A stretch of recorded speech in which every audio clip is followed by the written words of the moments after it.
Assalamualaikum warahmatullahi wabarakatuh. Halo teman-teman semuanya, kembali lagi dengan saya Lukman Toro.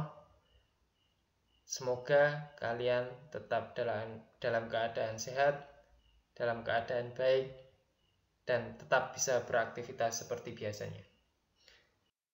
Oke teman-teman semuanya, pada kesempatan kali ini kita akan membahas tentang fikih ibadah, khususnya bab 1 tentang sumber hukum Islam.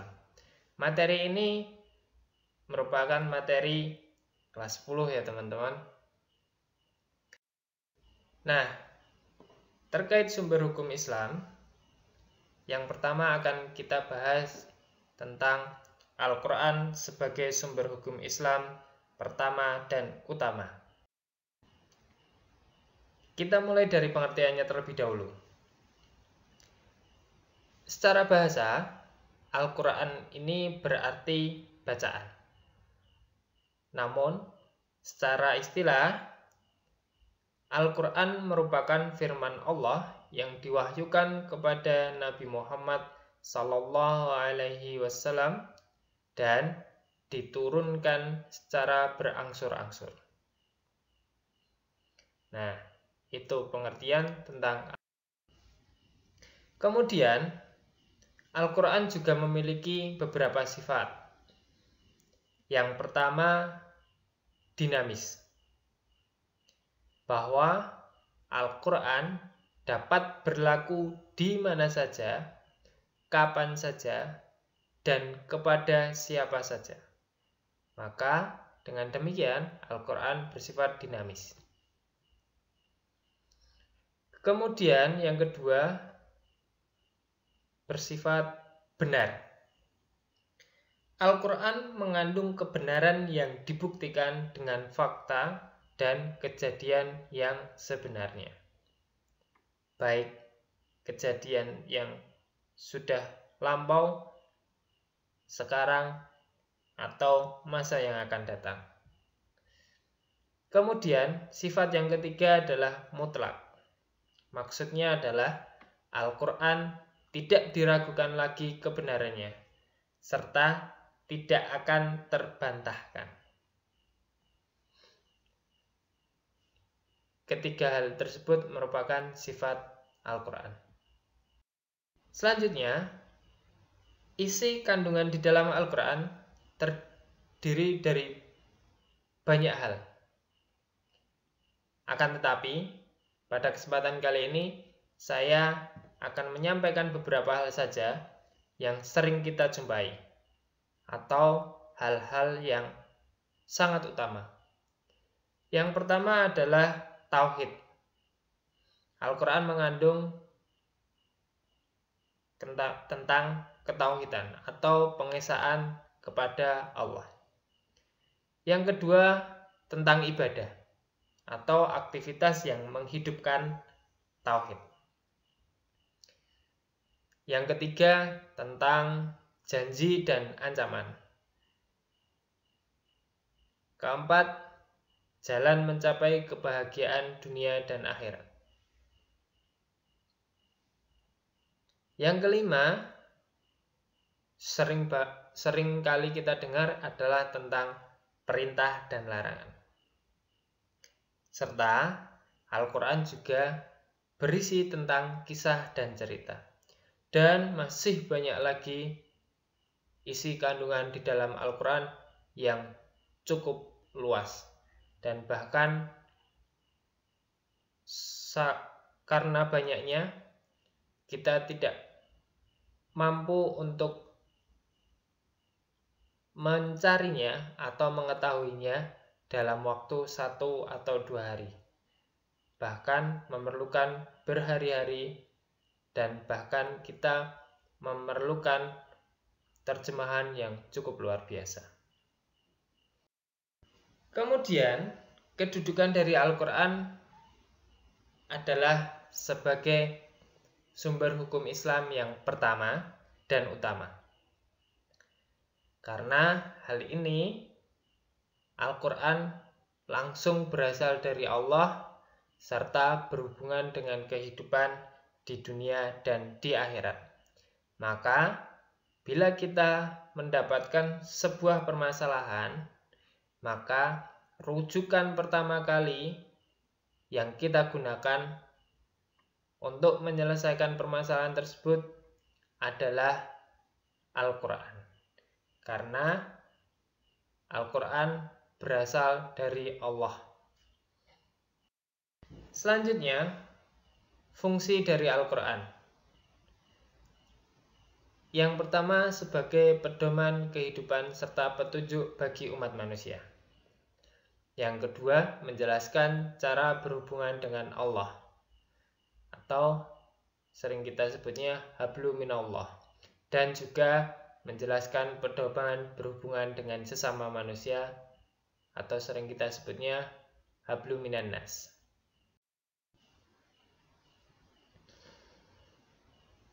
Assalamualaikum warahmatullahi wabarakatuh. Halo teman-teman semuanya, kembali lagi dengan saya. Nah, yang pertama kali kita harus mengetahui terlebih dahulu pengertian hadis.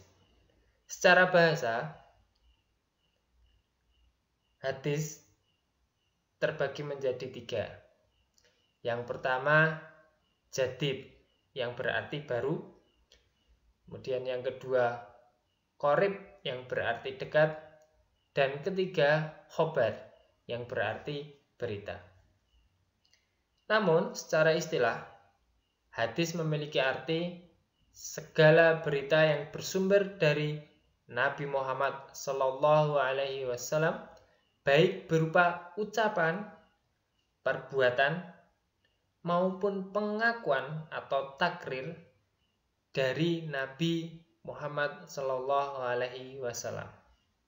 Diingat teman-teman, hadis merupakan berita yang bersumber dari Nabi Muhammad, baik berupa ucapan, perbuatan, maupun pengakuan. Kemudian, kedudukan dari hadis adalah sebagai sumber hukum Islam yang kedua setelah Al-Quran. Nah, apabila kita tidak menemukan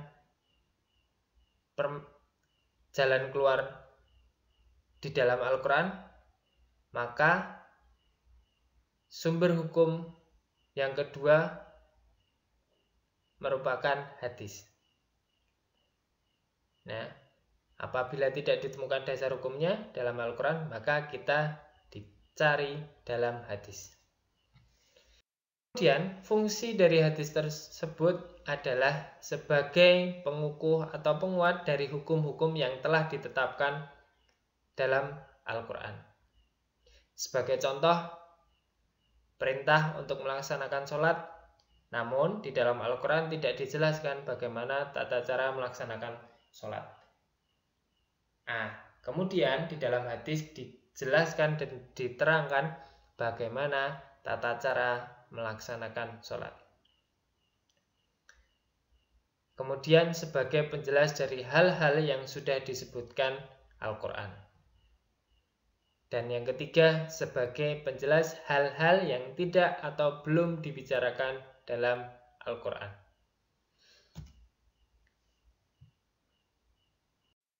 Kemudian, macam-macam hadis. Hadis ini terbagi menjadi beberapa kelompok. Yang pertama adalah hadis mutawatir, berurutan atau berlanjut. Hadis mutawatir ini adalah hadis yang diriwayatkan oleh golongan orang-orang yang tidak mungkin berbuat dusta. Dan hadis mutawatir ini adalah hadis yang sebanding dengan Al-Quran atau sering disebut sahih dan dapat dijadikan sebagai dasar hukum. Yang berikutnya adalah hadis ahad. Nah, hadis ahad adalah hadis yang diriwayatkan oleh beberapa orang, akan tetapi tidak mencapai derajat mutawatir. Hadis ahad terbagi menjadi beberapa kelompok berdasarkan jumlah periwayatnya.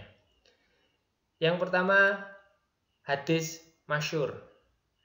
yaitu hadis yang diriwayatkan oleh 3 orang atau lebih.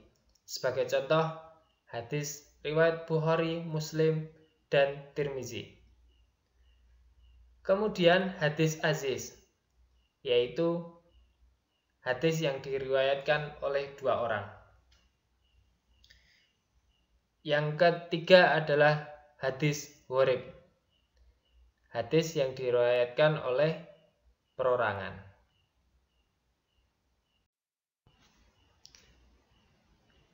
Kemudian, macam-macam hadis ahad berdasarkan mutu periwayat. Nah, ini terbagi menjadi beberapa kelompok. Yang pertama adalah hadis sahih, yaitu hadis yang perawinya yang adil, kuat hafalan, teliti, tidak tercela, dan sanad bersambung kepada Rasulullah, serta dapat dijadikan hujah. Kemudian,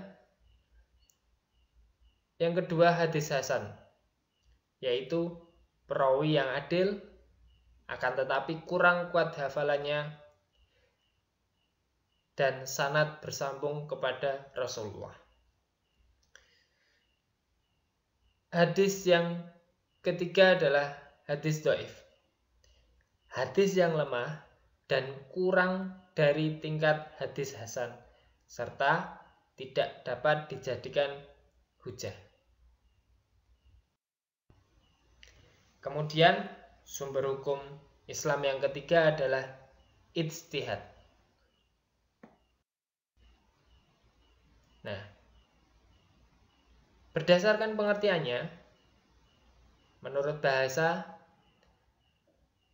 ijtihad ini berasal dari kata ijtihada yajtahidu ijtihadan, yaitu mengerahkan segala kemampuan. Secara istilah, ijtihad berarti usaha sungguh-sungguh yang dilakukan untuk mencapai putusan hukum yang belum ada dalam Al-Quran maupun hadis. Nah, jika belum diketemukan sebuah hukum di dalam Al-Quran ataupun hadis, maka akan dilakukan ijtihad. Yang selanjutnya, macam-macam ijtihad. Yang pertama ada ijtihad intiqai atau tarjih, yaitu ijtihad yang dilakukan dengan mengambil pendapat ahli fikih terdahulu dengan mengambil dalil yang lebih kuat dan relevan.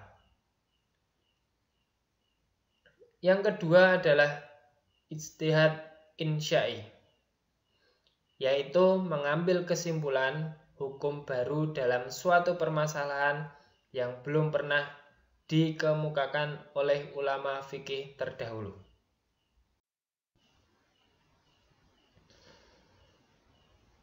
Assalamualaikum warahmatullahi wabarakatuh. Halo teman-teman semuanya, kembali lagi dengan saya Lukman Toro. Semoga kalian tetap dalam keadaan sehat, dalam keadaan baik, dan tetap bisa beraktivitas seperti biasanya.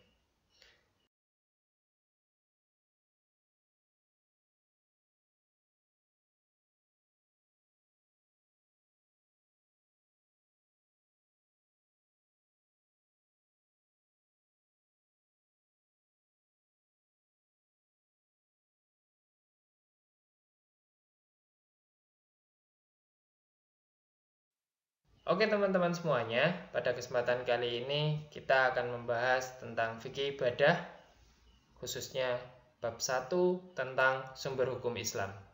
Materi ini merupakan materi kelas 10 ya teman-teman.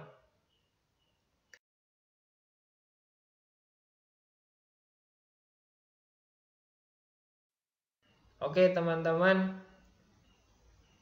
itu yang saya sampaikan tentang sumber hukum Islam. Semoga kalian paham dan ini menjadi penguat iman kita untuk beriman kepada kitab Allah, khususnya Al-Quran, sebagai pedoman hidup. Dan hadis juga sebagai penguat kita untuk terus melakukan ibadah kepada Allah. Oke teman-teman, itu saja yang bisa kami sampaikan dalam video ini. Jangan lupa saksikan video selanjutnya yang akan kita bahas pada pertemuan yang akan datang, membahas tentang tata cara atau kaifiyah thaharah. Pesan saya dalam video ini, tetap semangat dan terus belajar. Oke teman-teman, jangan lupa untuk like dan subscribe video ini, dan jangan lupa share ke teman-teman yang lainnya apabila bermanfaat. Sampai ketemu pada video berikutnya. Assalamualaikum warahmatullahi wabarakatuh.